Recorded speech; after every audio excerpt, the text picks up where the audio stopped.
Did you know that there are 11 pillars of stepmom strength? Now, these are areas of your life that you have total control over. That's great news because, stepmom stress, so much of it is about being overwhelmed and feeling that we don't have any authority in our life. And it can be hard to make sense of everything that's going on. So to reduce stepmom stress, I always start with my clients looking at what they have total control over, what they don't, and what to do to make the most of where that control is. So that's what we're going to do today. We're going to dive in to the first 8. These are what I call your 8 queendoms. And by really making the most of your 8 queendoms, you can move forward in your life, regain that life force, and really be a stronger woman in your stepfamily to show up for yourself and for your partner and your stepkids, your own kids, anyone else in your life in a more resilient and positive way. So let's dive in. Looking at these first 8 of the 11 pillars, these first 8, often stepmoms will feel less stress, they'll sleep better. I had a stepmom coaching client who told me that she felt better about herself, not just about her stepfamily or her relationship or her stepkids, but about herself. And I have to tell you, I'm a stepmom empowerment coach. And I've been there. I mean, I plummeted. The stress of my first step family, it truly almost ended my life. The self-doubt, the insecurity, the feeling that, wow, I'm too stressed. This must mean I'm not up to the challenge. There's something wrong with me. The self-doubt and the loss of a sense of myself was so profound. So when this other stepmom told me that she felt better about herself by paying attention to these 8 queendoms I'm going to share with you here, that moved me, that stirred me. And I have to say that was part of what inspired me to work with more stepmoms. So this is a very meaningful video, and I'm really, really glad to be sharing it with you. The first 2 questions that I want to invite you to ask yourself are, what do I have total control over in my life? That would be the first question.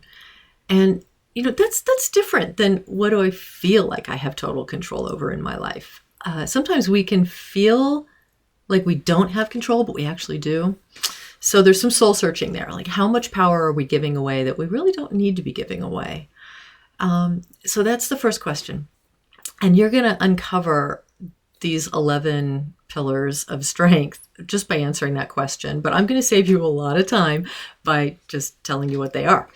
And then the second question that you're going to be answering, as you watch this video, is what can I do to regain that control that will support the way I show up positively in my relationship with my partner? So, if you have a spouse or a partner, a significant other, this will definitely help with how you show up, because when we're strong, when we're taking care of ourselves, we just show up in a more positive, constructive way.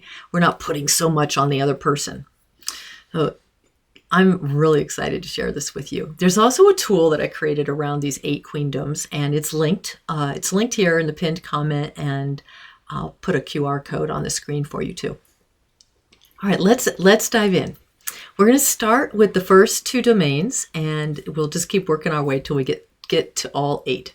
And then in another video, I'll show you the other 3. So the first 2 domains, the first one is emotional health. Your queendom. When I say domain, it's like your empire, the queen of your own domain, right? So your emotional world, it's like a world.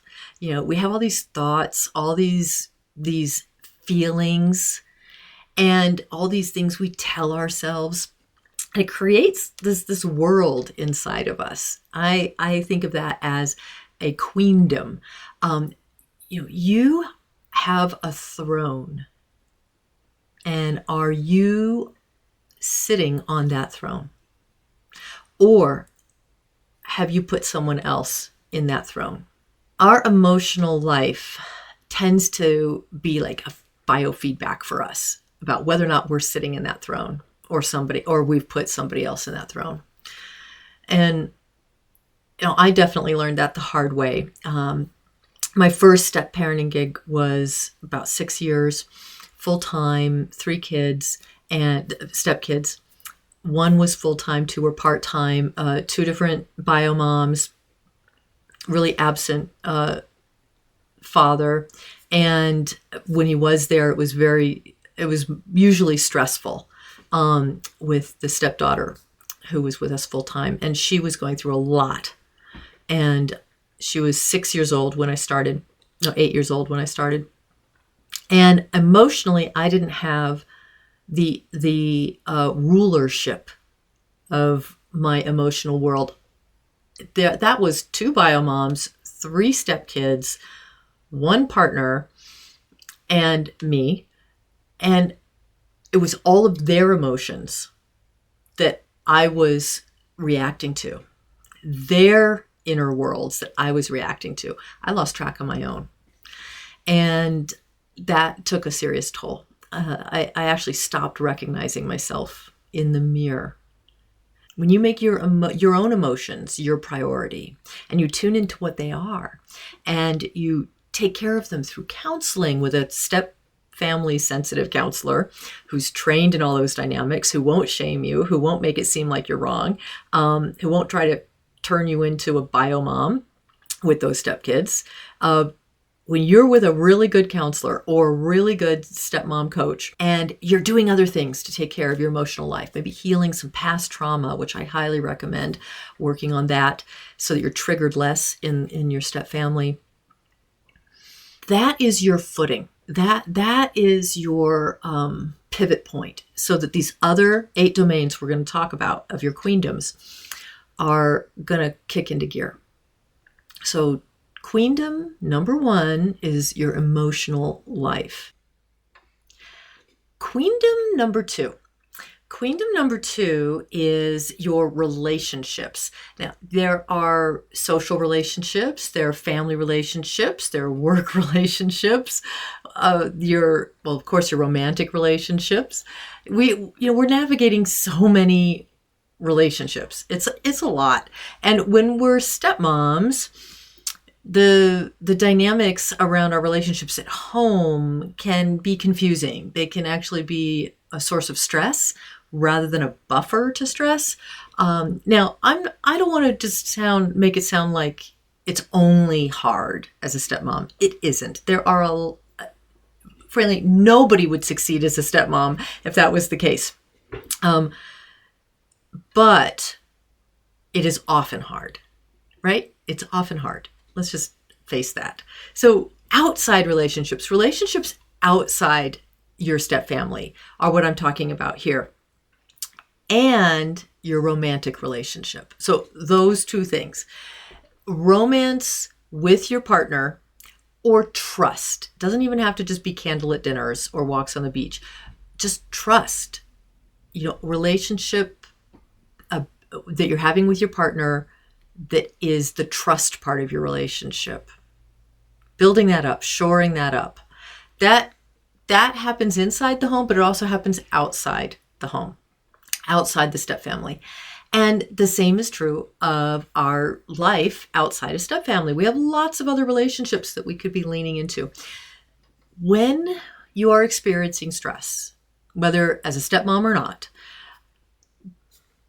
getting support from other people who get you, people who maybe they know your history, maybe they're new acquaintances, new friends, that's fine too, as long as they can get you, right? They understand you. You actually have a connection. You relate.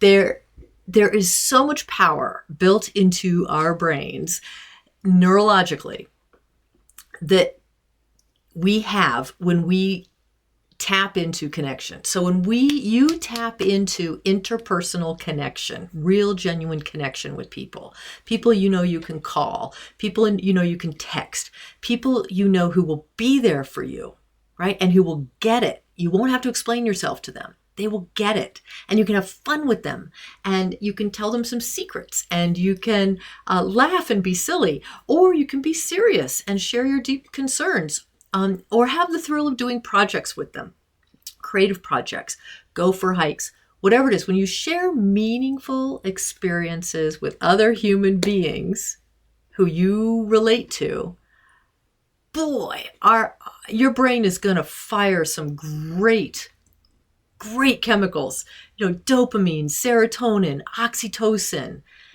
Your entire system, your nervous system, is going to find a healthy level of functioning, and you'll build up this resilience to stress. It's built into us. I just cannot overemphasize this. So all of this is to say that if you in your queendom can make it a priority to be with other people outside of the step family, be with your partner outside of step family dynamics in ways that build up these meaningful connections, this sense of trust and safety with each other, it will go a long way to fortifying you, right? And to improving that emotional health as well. Now, let's move on to queendom number 3. Queendom number 3 is money. All right, stepmom, money. Those are two things that are kind of taboo to talk about. And I am just going to say it. Stepmoms do not have to spend all their money on their stepkids. It is a choice. You have a choice. There is no moral obligation, in my opinion, and the research bears this out. There is no obligation to spend your hard-earned money or your inherited money, however you got your money, however you're continuing to get your money. There is no obligation whatsoever to spend it on your partner in taking care of their kids or on your stepkids directly. There's no obligation. Any money that I offer my stepfamily is a gift. It is a bonus. It is a gift.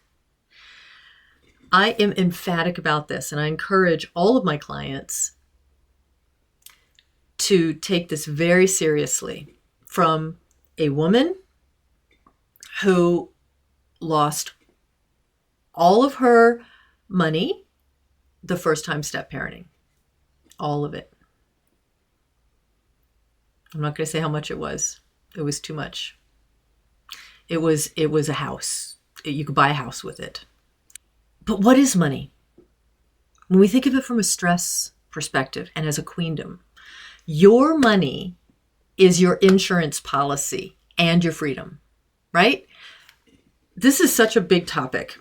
There's so much to unpack here, and there's more to unpack. So in the link below, you'll see a link to an assessment, and you can go there. And when you take that assessment, it'll tell you some more about money. All right. But first, I just can't drop this topic without saying a few more things. So money gives you choice, gives you options. My father gave me some very good advice. He said, set aside 5% of my income as an escape fund, as a safety fund, so that if I ever found myself in a situation where I needed to leave in a hurry, I would have something there to help with that move. And this was brilliant. I didn't do it. I didn't do it, but I'll tell you, I did it the second time around. Yeah. So I think that's a great advice. And also, you can play. You can go out and have some fun experiences. You could go on vacations by yourself or with your own kids. You can be separate from your stepfamily and go out and have a life and do fun things. The third point about your queendom, your money queendom, is you can get much more control over your retirement, over your health care, if you have your own money.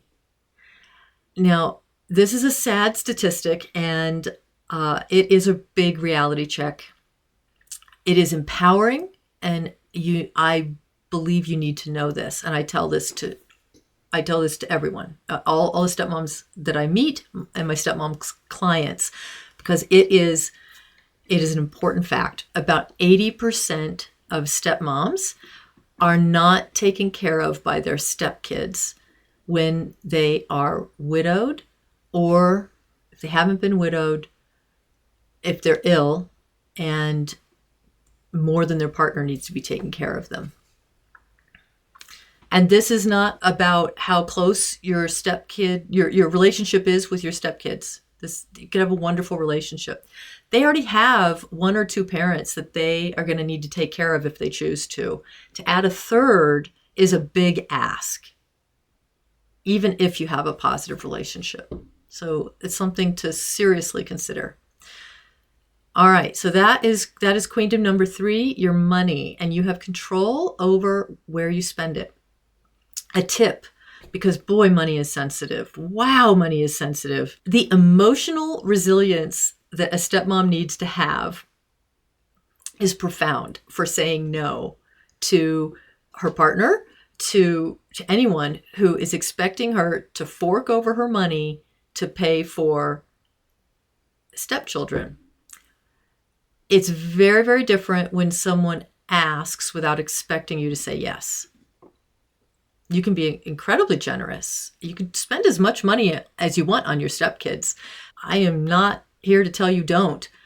I am here to say do it with forethought, with your own financial planning in mind, and make it a gift and from your heart, rather than a sense of being forced, coerced, or socially pressured to do so.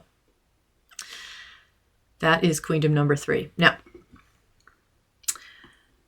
the question for you right now that I have for you, if you want to put it in the comments, that would be great. I'd love to hear, so far, have these resonated for you? And what do you feel like you have control over? What would you like to do about taking some of that control? Let's move on to queendom number 4, spirituality.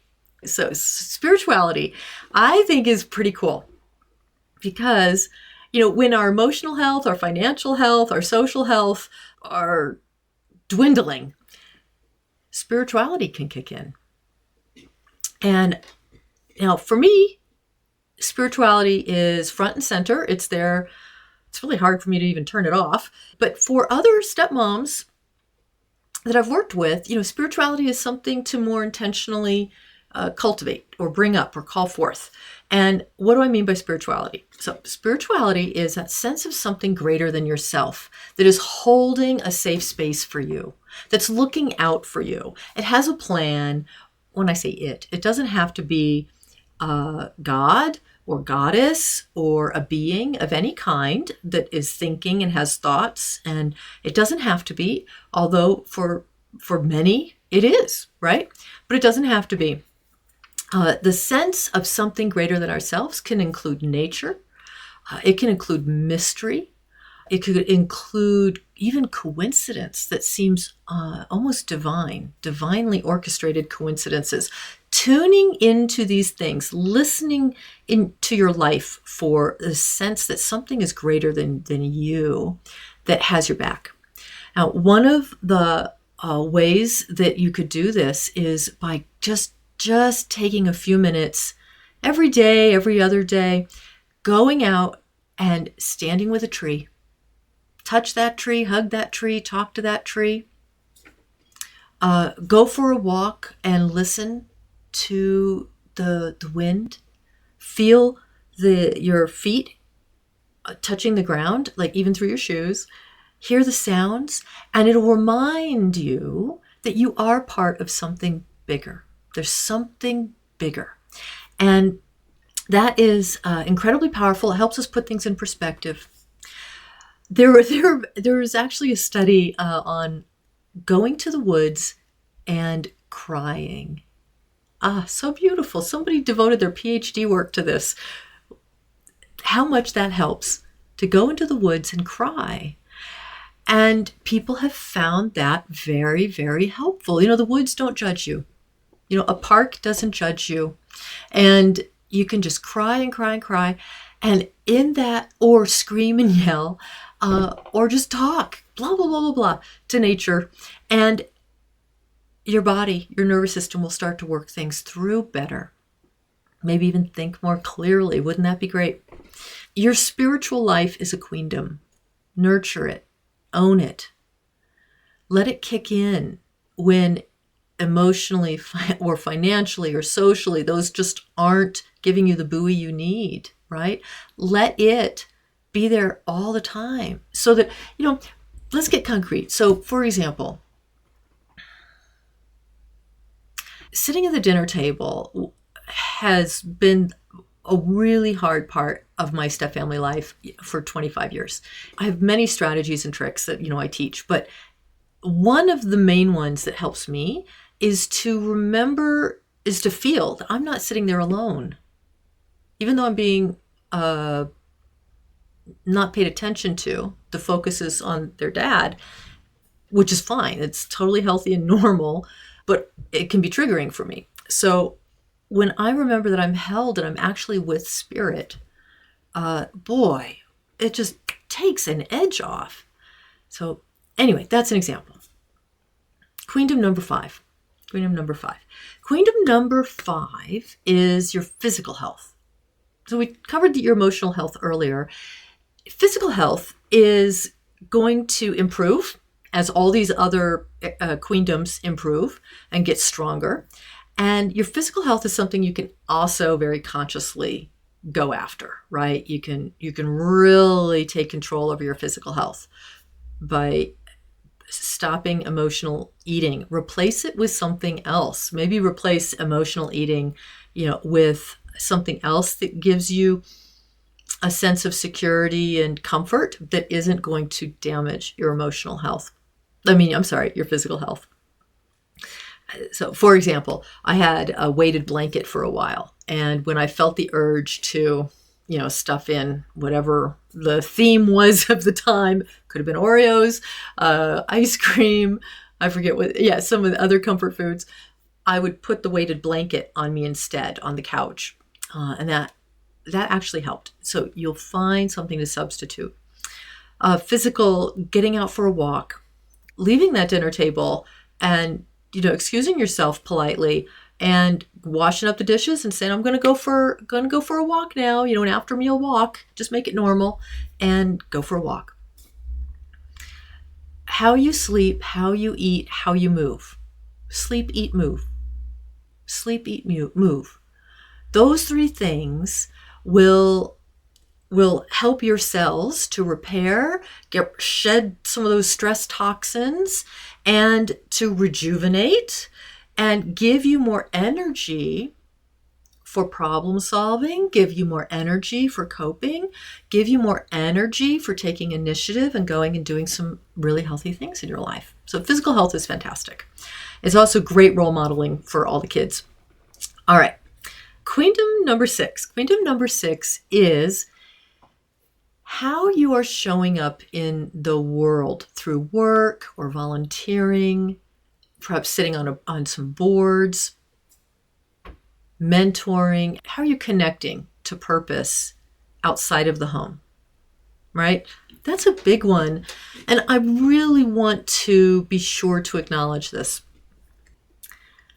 There's a difference between being a woman who has a calling to be a mother and a woman who does not. How a woman with a calling to be a mother responds to stepmomhood is different than how a woman who is not called to being a mother responds to stepmomhood. In general, these are generalizations. A sense of purpose can come from taking care of children for some women. For other women, it does not. Why am I saying this? Let's take the woman who is not called to being a mother, to taking care of children. If her partner and other people and she herself are expecting her to take care of the stepkids, because that's what a woman does, she takes care of children, if that's the belief, and if she throws herself into that and gives up these other queendoms in her life and her career aspirations or whatever else she's aspiring to, she isn't necessarily going to get a sense of purpose and meaning from that. And that can erode her emotional health, which will erode her physical health, which will erode other parts of her health and well-being. This is really different than a woman who is a stepmom who is called to take care of children. She faces a different challenge. She might throw herself into the role of mom, of taking care of the children, and other people are expecting her to do that, but the more she does it, the more she's stepping on people's toes, crossing boundaries she didn't know were there, right?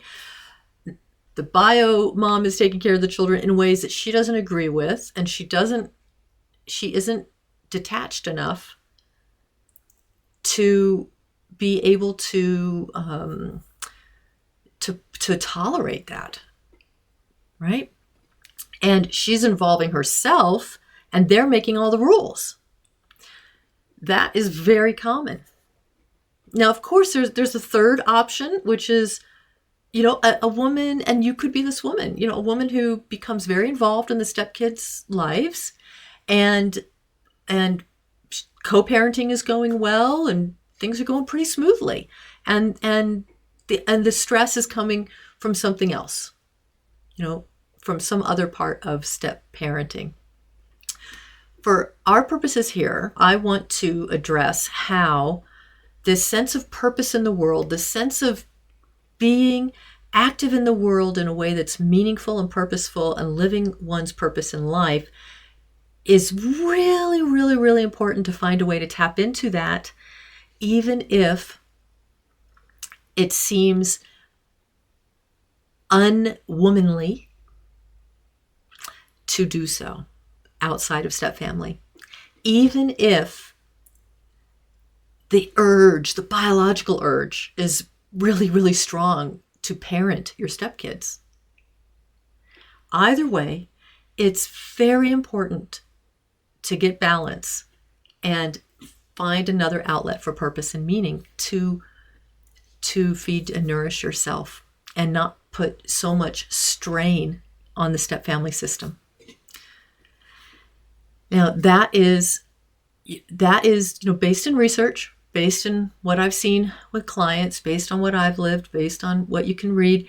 So it's not me saying don't take care of your stepkids. It's saying find balance. All right. Queendom number 7. You're learning your mind, right? You're growing yourself.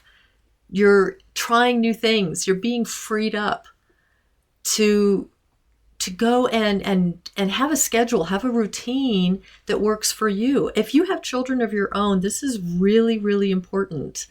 And also if you don't have children, because your stepkids and your partner need time alone together in their own dynamic. They really need that. Not 100% of the time, but they need that. And during that time, you can be out in the world or at home, however you do it, exploring your own potential. Learn new things. This is another queendom of yours because, we live with ourselves our entire lives. People come and go. We don't. So anything that we can do to make ourselves more interesting to ourselves is really, really good. To give ourselves memories, new experiences. I met this woman on the bus about 30 years ago in Boston, and she must have been in her 70s, and I was commuting to work on the bus every day, train then bus, and I'd see her.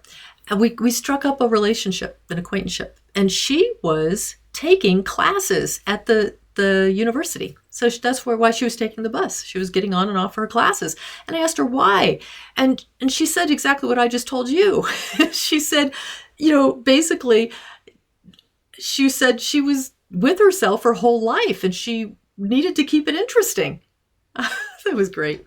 So that's a really fun, I think that's a really fun queendom. All right, this next domain is might be a surprise as well. It's really easy to take this one for granted, and I don't want you to do that. This is your environmental queendom. What are you surrounded by? This is an area that really trips up a lot of stepmoms because of that power imbalance. At home, we have an environment. At work, we have an environment. In our cars, we have an environment. You have an environment right now that you're living in. There are sounds, there are smells, there are things you see, right? And there are things that get in the way of your flow, like in the path, literally, like in the kitchen, there could be you're constantly trying to cook or, do something in the kitchen, make your coffee or your tea, but there's always other people's stuff in the way, right? Or there's never any clean dishes because it's all in the sink. In my case, I couldn't even turn on the faucet because their dishes were piled up so high. If you did, the water would just spurt everywhere. Or there could be sound, like people just playing music or fighting or talking, whatever it is. There could be smells. Not all stepkids bathe regularly. And so there is a lot to consider in terms of your environment and your sense of flow. Just being able to relax into a space and have a routine and move through it and get done what you need to get done and sort of be in your own world without any interruption. Yeah, there's something really glorious about that for a lot of folks. Other folks, other stepmoms are really extroverted and want stimulation, and maybe they're in a pretty quiet house. What's going on for you? What's going on for you? Do you have enough stimulation at home? Do you have too much stimulation at home? Are things in your way? What's going on for you in your home? This comes back to that original question. So we'll circle back to that original question. What do you have control over? And again, it's not what you feel like you have control over. It's what you actually have control over. If you don't have control over how many dishes are in the sink and blocking your way, right? And just nobody's going to change their behavior. All the yelling, all the begging, all the crying, all the shaming, anything that you could throw at it is just not working, right? This is what I did. I got a tub, one of those little basins. I put that on the counter, and that was my tub. That's where, that was what I got to use. So that tub had, if I needed to do dishes, I'd take the little spigot thing, I'd put it in the tub, right? The pull out thing, put it in the tub with the soap, and I'd wash my dishes in there. And then I'd rinse them, so I didn't have to use the sink because it just wasn't working. That way I always had something clean. And that took some of the pressure off. It took some of the interaction off. There are lots of creative solutions for taking control of your space. Another stepmom wears headphones when she goes into the kitchen because there's just so much going on and they're not paying attention to her anyway, but they're talking and making a lot of noise, but they are ignoring her, like, pretty much. So she just puts her headphones on, but doesn't do it in a way that shames anybody or makes anybody wrong. She's explained it to them. This is just her way to have her space so that she can focus. She doesn't make it about them. And she doesn't always have her headphones on, but that has helped her. She listens to podcasts and things like that. As far as cleanliness goes, that's a little tricky, because there could be things in the hallway. There could be shoes at the top of stairs, you trip. I mean, that's a lot to deal with in your environment. And some of it can be passive aggressive against a stepmom. So speaking through those things, sharing with your partner how they're impacting you, maybe impacting your safety, your mental health, whatever else is really important to acknowledge and see if you can work it through. And of course, I have tips for that. Those are your queendoms. You have a throne. Sit on that throne, rule those queendoms, take control. It will take pressure off. When you have a situation that you don't have control over, because you've taken control over all those other areas of your life, and your nervous system will be more resilient. Yeah, that stress of what you don't have control over may impact you a lot less if you do have control over these other areas of your life. Those are the 8 queendoms. Thank you so much for being a part of this channel. I just love sharing all of this with you. If you'd like to dive deeper into what you can do in your role as a stepmom to reduce your stress, check out the next video. Remember, you matter very, very much, and we want to free up that precious life force of yours so that you can live your best life. I hope this helps.